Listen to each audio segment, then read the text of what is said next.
from this side. Thank you very much, Carolyn. Thank you very much. Thank you very much, Carolyn. It's great to be here this morning in this hotel, which I think I gave planning permission. I know I gave planning permission for the construction of this hotel. I'm honoured to be here with you all at the CBI because I know what you've all achieved in business, and I know how difficult it is. Because when I first left university, my ambition was to be a manufacturer, an industrialist, an exporter, and I saw what I thought was a market opportunity in kitchen tiles, beautiful handmade kitchen tiles with designs in bas relief of fruit, of the kind you see behind sinks or stoves, I think called splashback kitchen tiles. And together with a couple of friends, we found a place to make them, and we got some lovely designs of cherries and bananas and things in bas relief, and we even found a special government advisor who is apparently an expert in helping you set up tile-making businesses. And we gave him as much money as we could find, and he wrote some splendid advice, basically informing us that the venture was doomed. And we never really recovered our morale. I went on to do other things. But I'm lost in admiration as a result of that experience for all those who have made a fantastic success of their businesses and their industries. And business today, industry today, is doing extraordinary things in this country, dominating 21st century sectors from batteries to bioscience, with record investments, record exports, tea to India. You know the story: tea to India, cake to France, TV aerials to Korea, boomerangs to Australia. We export music around the world. Jason Donovan, they told me, we export the music of Jason Donovan to North Korea. And under this government, we have, of course, an economy that has grown for the last 9 years, is 20% bigger than it was in 2010. Last week, it was announced that the rate of unemployment has fallen to the lowest level since 1974. And yet, there is something very frustrating about this recitation of triumphs, because it is only half the story of an economy that is still not achieving what it could. Like a Formula One supercar, super green supercar, of a kind in which this country, of course, excels, that is only firing on half its cylinders, with so much more natural energy waiting to be unleashed. And the country is being held back, let's be clear, by politics and by a parliament that for the last 3.5 years has simply failed to discharge its basic promise, made umpteen times, to honour the mandate of the people and deliver Brexit. And that is why we must have this election now. I don't want an election in December under normal circumstances. Nobody does. But we have no choice.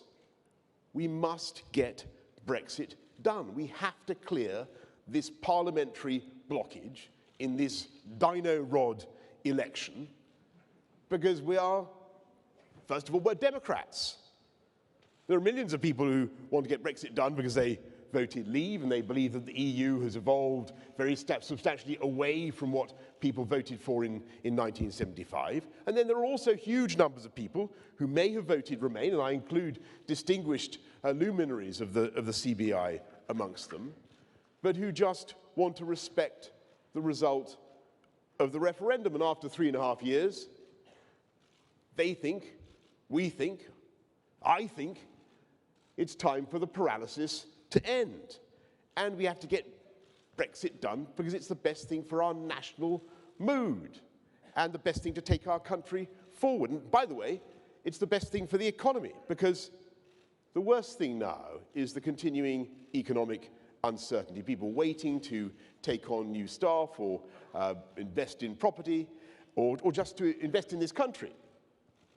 The UK attracts phenomenal inward investment, 92 billion last year, more than any other country in Europe.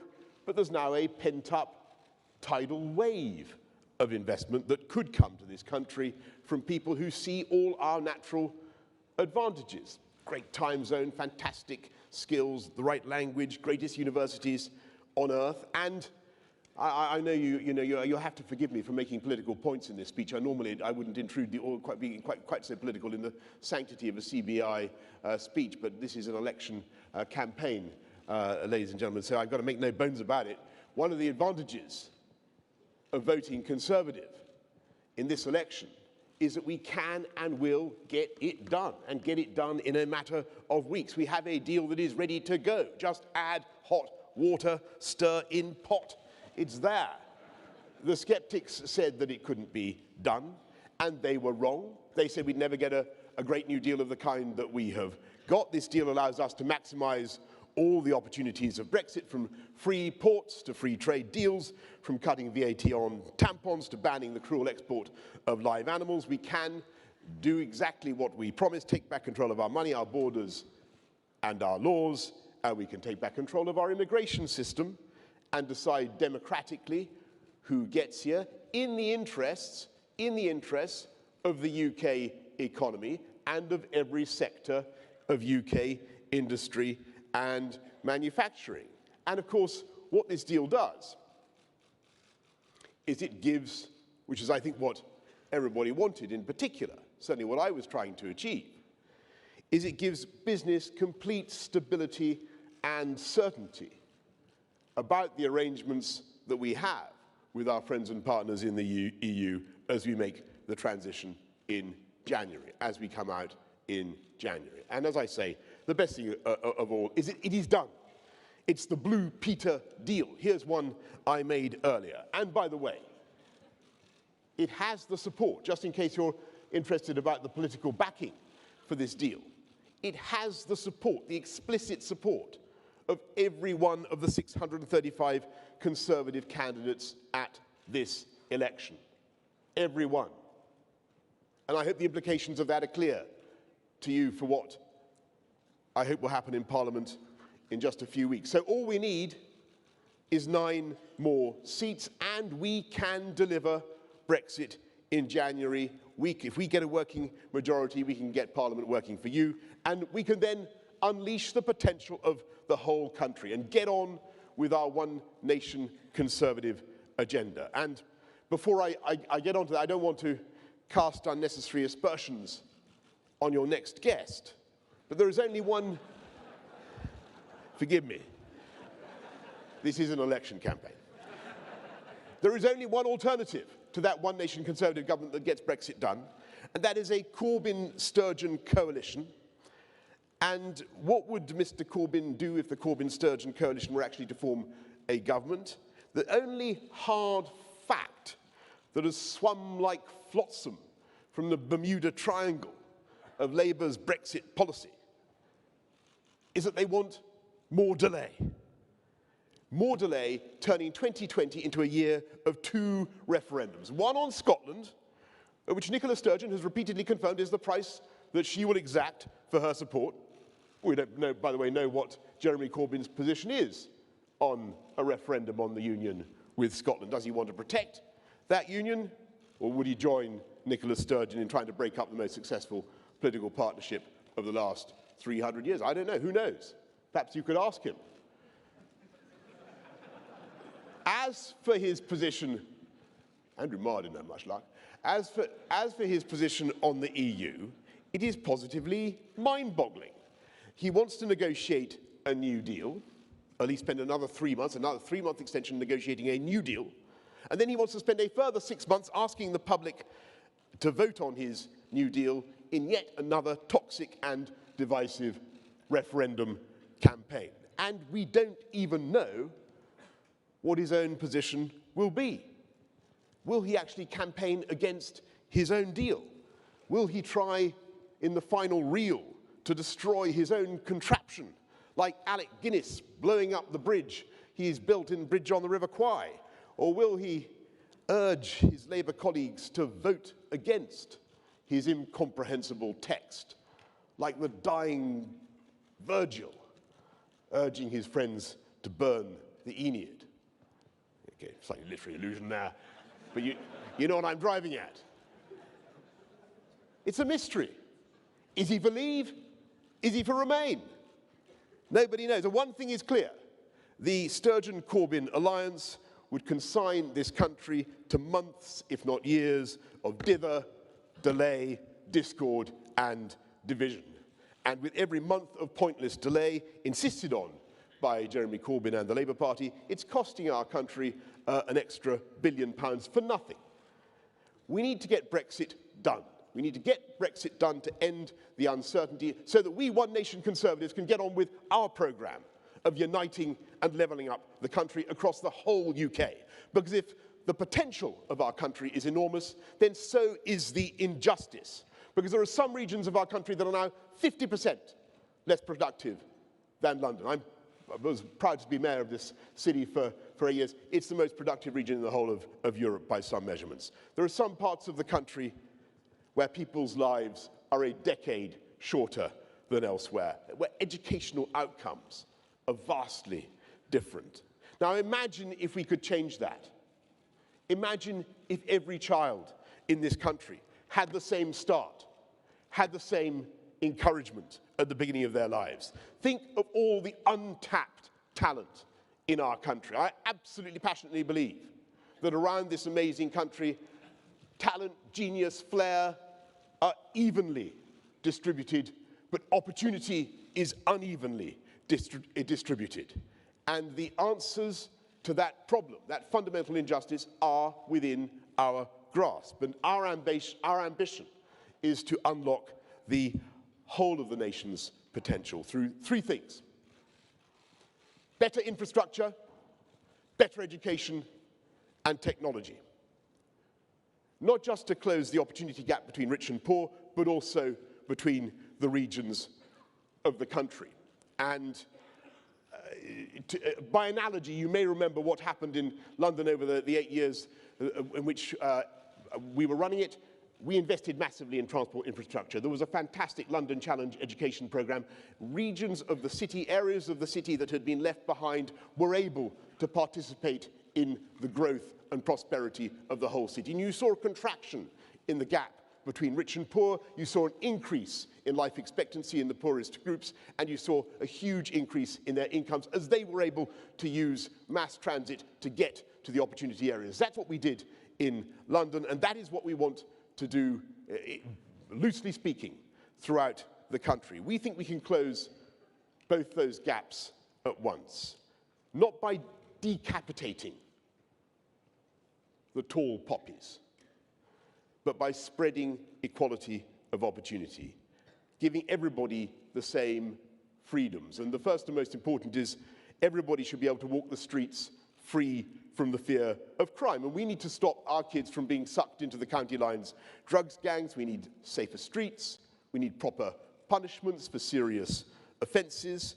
And that means a government that not only funds the police, as we are, but also backs the police. And that's why we're not just investing in 20,000 more police officers, but backing them up with proper powers to do stop and search and tougher sentences for serious sexual and violent crimes. And what's the best way to stop our young people from being caught up in crime? It's to give, as I say, to give every child in this country the confidence that comes from an excellent education. So we're boosting per pupil funding so that each pupil gets a minimum of £4,000 in primary and £5,000 in secondary. We're putting huge amounts into special educational needs, £2 billion more into refurbishing, rebuilding our further education colleges, investing in skills for our country. Because it's not just universities, fantastic that they are. We must build the skills of our young people. And as we do that, we must also ensure, as I say, that they are able to exploit the opportunities that are being created. Literally, to find the work that this country produces conveniently and affordably. That is the secret. And that means superb transport communications. And that's why this government is embarking on an infrastructure revolution, because now is the time to make those investments with interest rates at a historic low, not borrowing for day-to-day spending, but obviously looking at what we can do to fund long-term investments. And I think you would agree that that is the right way for our economy. And yes, of course, that means supporting some really fantastic major projects. Crossrail I was proud to help deliver when I was mayor, the tube upgrades, many other projects, but we now want to go on, as you know, with Northern Powerhouse Rail, the West Midlands metro system, and many other things. Big ticket items we will do.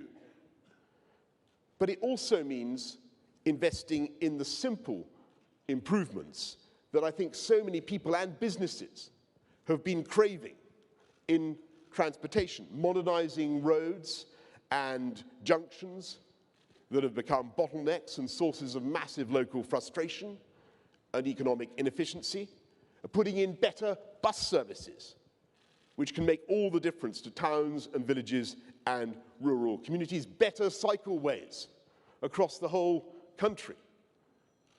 I'm looking for answering nods here. I love cycleways. They're particularly successful in London, despite what the taxi drivers will tell you.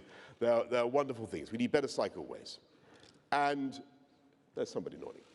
And we also want every home, every business in the country to have the confidence and convenience that comes with gigabit broadband, 5G, 6G mobile telephony. Now, you do all those things, and what you achieve is, as I say, uniting the country, raising productivity, education, infrastructure, technology, and you create the platform for growth.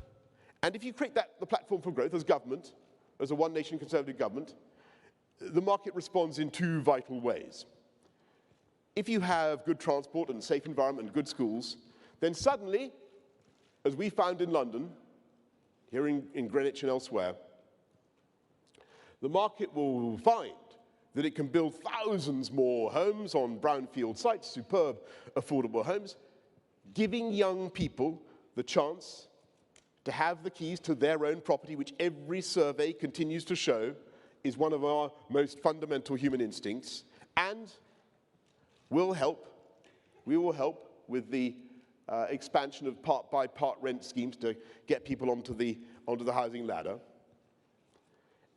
Second, if you have safe neighborhoods and decent housing and a skilled workforce, good, reliable transport links, what else happens in the area concerned?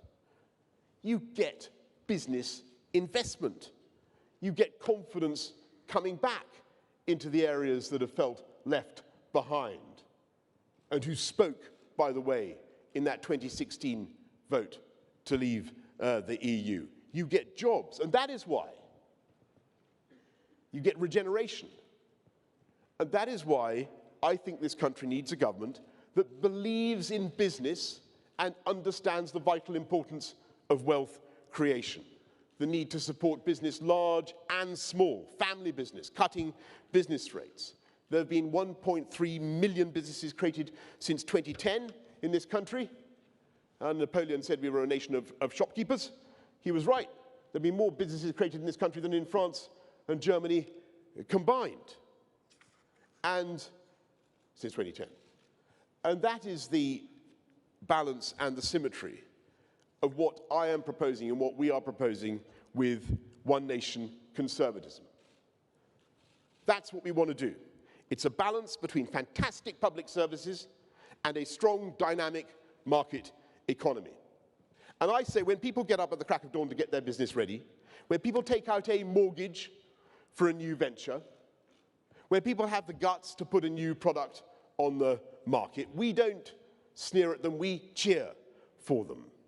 And to make sure that the businesses of this country can continue to flourish. I'm today announcing a package of measures you may have seen, cutting business rates further. We'll have a big review of business rates, cutting business rates further, particularly for SMEs, to help, above all, to stimulate the high street. We'll cut national insurance contributions to make it easier to hire and to put more cash into the pockets of the low paid.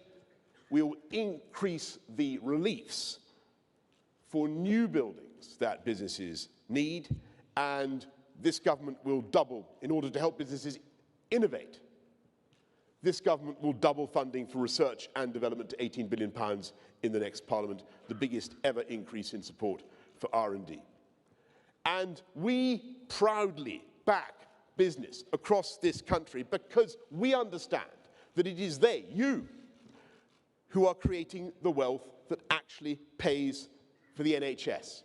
And by the way, because the NHS is the nation's priority and our priority, and because we believe emphatically in fiscal prudence, I hope you won't mind if I also announce today that we are postponing further cuts in corporation tax.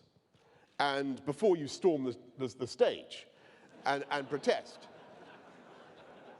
before you storm the stage, let me remind you, Alan, this saves £6 billion that we can put into the priorities of the British people, including the NHS. We've already cut it from 28% to 19%, the lowest of any major economy, and that the alternative is Jeremy Corbyn, who would whack it straight back up to the highest levels in Europe. And that is the key difference between this government and the Labour Party under Jeremy Corbyn. It is not just that Labour would be an economic disaster for this country because they would delay Brexit yet again.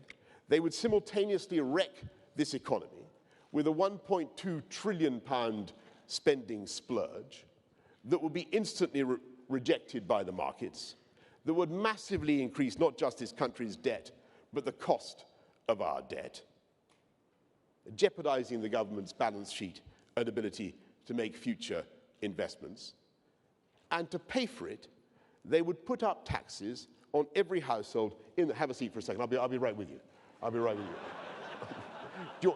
How long do you want me to go? Do you want me to stop now? As soon as you can, Prime Minister. I'll be right with you. I'll be right with you. I'll be right with you. And to pay for it, I feel obliged to make these important points, because to pay for it all, they would put up taxes to the tune of £2,400 a year. In fact, they are themselves so worried about a run on the pound that John McDonnell is actually going to impose exchange controls. And I invite you to imagine the only countries that have exchange controls these days are places like Angola, Zimbabwe, or, you guessed it, Venezuela. We cannot let it happen. That is true. We cannot let it happen, but that is the choice at this election.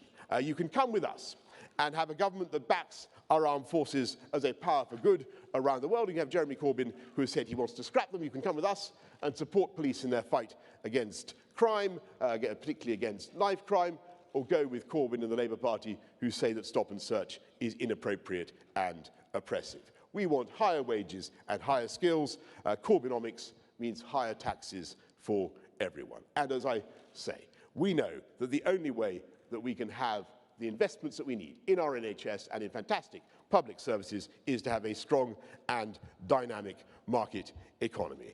And the policy of John McDonnell is literally, as he says, to foment the overthrow of capitalism. Above all, ladies and gentlemen, and I'm going to wind up now. Above all, the choice is very simple. It is that we can go with a government and a one-nation Conservative Party that wants to unleash the talents and the potential of this whole country and get Brexit done, get on with our plans for investment in, as I say, 40 new hospitals that are being green-lighted as a result of the decisions taken by this government, 20 hospital upgrades, 20,000 more police, levelling up funding of education. Get on with that fantastic one-nation Conservative programme, because we're able to get Brexit done, the biggest increase in the living wage in memory, because we're able to get Brexit done, or we can consign this country to another year of dither and drift and a year of 2 referendums in 2020. Well, I think we should give that madness a miss, John. And I want next year to be a year of productivity and growth, not a year of 2 referendums. And I don't want us all to wake up on Friday the 13th of December with a nightmare on Downing Street in the form of Jeremy Corbyn and the Labour Party. What I want is to take this country forward with a sensible, moderate, dynamic, one nation but tax-cutting Conservative policies. That's what I'm advocating at this election, uniting and levelling up across the entire country. I believe it's good for business, it's good for our country, and I hope you'll support it. Thank you all very much.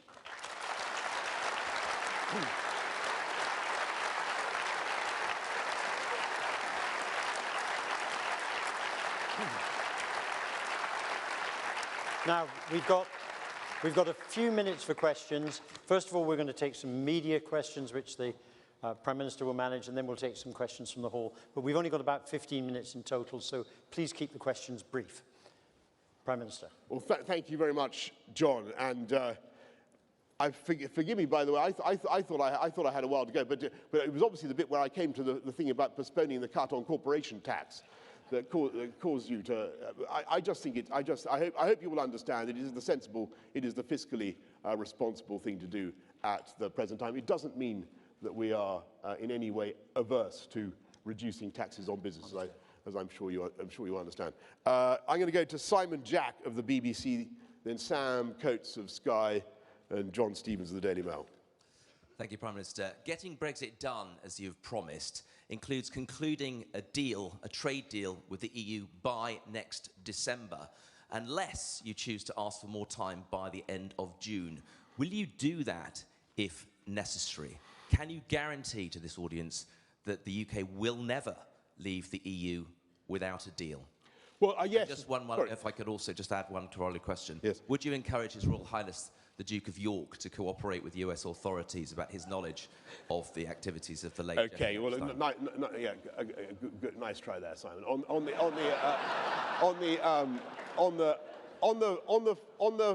the substantive question about the deal. Look, folks, be in no doubt that people said that we couldn't get a deal first time round. We've got a great deal. It's a deal that allows us to come out of the EU as one UK to do all the things that we wanted to do. If you remember, they said that we couldn't change a jot or tittle of the text on the backstop. They said we wouldn't be able to change a word of the withdrawal agreement actually in the time available, which was 3 months, and we did. And we got a fantastic new deal. We're able to get it through in just a few weeks. And if you look, Simon, at the detail of the forthcoming talks, you know, the UK and the EU, as everybody knows fine well, are already in a state of grace as far as our tariffs and our quotas are concerned.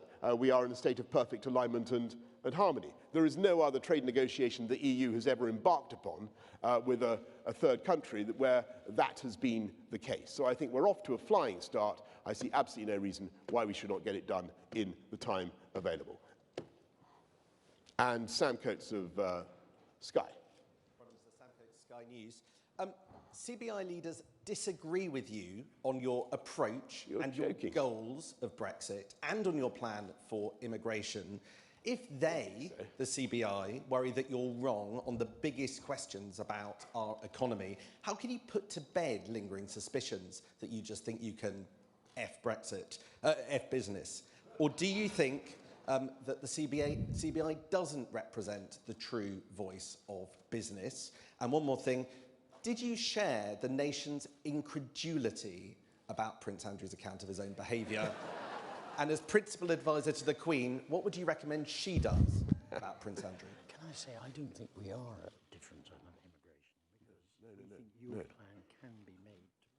Fantastic. Well, Sam, I've just got red-hot news from John, which is that he doesn't think that we are at variance on our plan for immigration.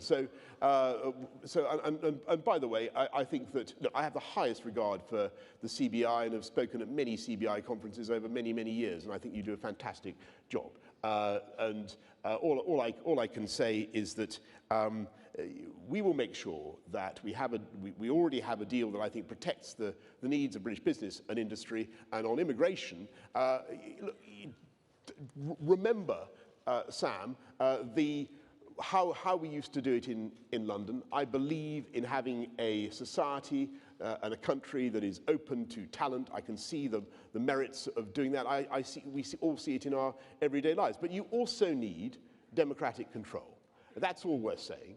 And an Australian-style points-based system would, I think, be of great, great value to this country in alleviating people's sense that their politicians are simply allowing immigration to be uncontrolled. And I do not think that unlimited and uncontrolled immigration is the right way forward for this country. The United States of America, for instance, has absolutely a country of immigration, has very, very strict controls on who gets in. Many, many other countries around the world have very, very strict controls, much, much stricter than in this country.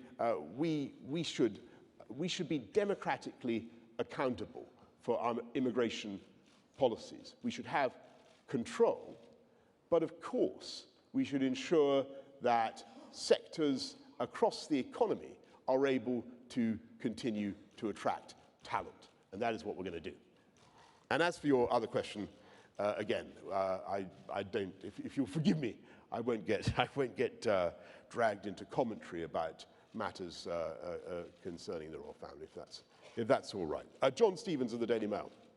Prime Minister, if you're re-elected, will you commit to keeping Sajid Javid as your Chancellor? My dear John Stevens of the Daily Mail, look, I'm going to give you an absolutely categorical assurance that I will keep Sajid Javid as my Chancellor. How about that?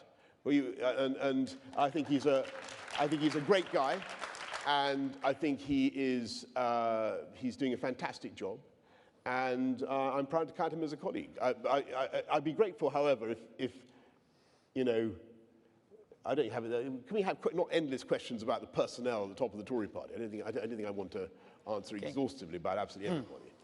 Right, can we now move on to general questions, please? If you've got a question, raise your hand.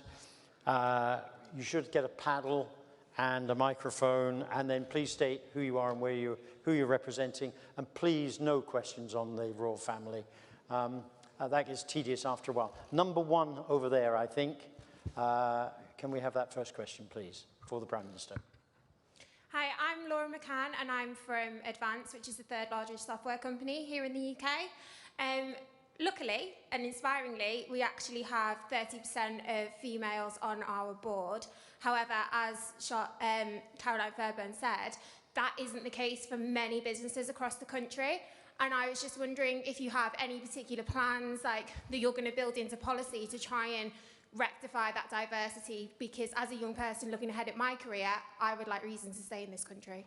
Yes, well, thank you very much, and we are doing a huge amount to break the glass ceiling where we can in boardrooms where there's I think companies now have to look at their payrolls and audit the pay that they give their employees, and actually, as a result, we've seen, I don't know whether it's as a result, but it's certainly helping. We're seeing a reduction in the gender pay gap, and there are more women now in the workforce than ever, and that's a great thing. And I think it boosts the productivity of the UK. If I may say so, we need to do more in one particular area, and that is childcare. And I think, and we will be bringing forward some stuff. I don't want to anticipate the manifesto. We will be doing more on childcare. Childcare, if you can get childcare right, you can do a huge amount of good, not just for families, but also for the productivity of our companies. Okay, number 5 paddle, please. Thank you. Prime Minister, John Laramie from Exeter College. Thank you for the work you've already done to lift up the funding for FE colleges. Will you commit over this Parliament to levelling up the funding to £5,000 for the 16 to 19-year-olds in colleges, as well as those younger people in schools? Thank you very much. Okay. Sorry.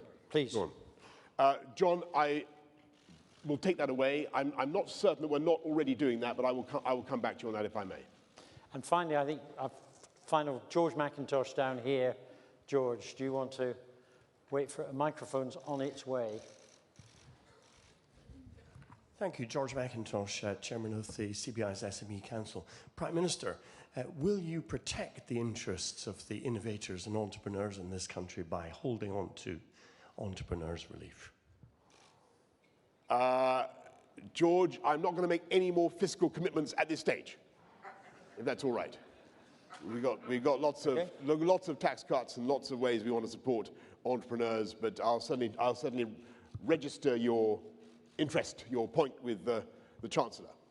Okay, I think we've got time, because people have been agreeably brief, for a couple more questions. So can we have the gentleman over here who's had his hand up for quite a long time, Peter, Thank you. Thank you, Prime Minister. It's Nick Lakin from Kingfisher. We're in B&Q and Screwfix. I won't ask about business rates, although you did talk a lot about equality of opportunity. And I would say, first of all, it starts with people having a roof over their own heads. And when the average house price is 8 times the average wage, and the number of social houses built in this country was 6,000 last year, and there were 30,000 in 2010, I would question whether the Conservative Party's housing policy is enough about affordable housing for all of our workers. Thank you. Nick, thank you. Actually, I think of the 220,000 homes we built last year, vastly more were affordable homes than 6,000. When you're talking about social housing, you may be talking specifically about homes for social rent or one particular model of tenure. I'd have to look at the figures that you're quoting. But don't forget that this government, the Conservative government, built more council homes in 1 year than the Labour Party did in 13 years, which is we are the party of building. And look, see monumentum requiris circumspici, as somebody said. Look around Greenwich. Look at what we were able to do by investing in transport infrastructure, by stimulating growth in areas on brownfield sites. We have got huge numbers of homes built, and I'm afraid that since I ceased to be Mayor of London, there has been a marked falling off in construction. But when Eddie, Sir Edward, and I were here, there was a vast expansion in the number of properties being built, and we will do that, and we are doing that around the country. By the way, 220,000 figure that I quoted is the biggest number of houses homes built in this country for every year in the last 31 years except one. So we're going in the right direction, but we need to do more. And the secret is to tackle some of the obstructions in planning. We do have a problem, I think, with a monopoly by a very small number of, not a monopoly, but an oligopoly by a small number of developers, and we need to encourage more small developers. But we also need to be putting in the transport infrastructure that liberates development on brownfield sites and liberates great new housing developments across the country. And that is what we're going to do. If for instance, if you missed my message or it was interrupted, I didn't get to the crescendo. We want to unite and level up with better infrastructure, better education, and technology. And that is the way to deliver greater housing numbers. We did it in London, and we can do it across the whole country. Right, we've time for 2 final questions. I think paddle 4 has been there for quite a while, and then finally paddle 5, and then that's it. I know you'd like the Prime Minister to stay all day and answer questions, but I think we have other political guests to come along and talk to us. So please, number 4. Hello, Mr. Prime Minister. My name is Rihanna. I'm with the Patchwork Foundation here today. So my question is whether the Conservative Party have any plans to tackle youth disengagement in terms of politics, voting, and so on. What plans do you have towards that, especially amongst ethnic minorities? Another question from the team is whether the Conservatives will launch an independent inquiry into Islamophobia and religious discrimination. Thank you. Right. Well, thank you, Rihanna. We are indeed doing an independent inquiry into prejudice of all kinds. And on your point about youth disengagement, we are doing a huge amount as a government to encourage participation in politics and to encourage people to get involved. And I'm delighted to say that we have, I think, huge numbers of people registering in this election, and that's a great thing. And I believe that young people have every reason to get involved now in their country's, our country's politics, because it is their future that we're talking about. And I'm very proud, by the way, of everything this government is doing to tackle the issues of climate change and the environment that are so important for young people. That's why we have a zero carbon target, a carbon neutral target by 2050. And again, I think our approach is the most effective one, because the way to reduce carbon emissions, the way to improve the environment, which so many young people care about, is not just to adopt a hair shirt policy of attacking business and attacking consumption, though we do consume too much of some things, but also to support dynamic new technologies. And it's the fantastic battery companies in this country, the wind turbine companies in this country, that are instrumental in reducing CO2 emissions, not just of this country, but of the whole world. And to get back to my main point, it's the private sector and its innovation in the private sector that is helping to drive that change.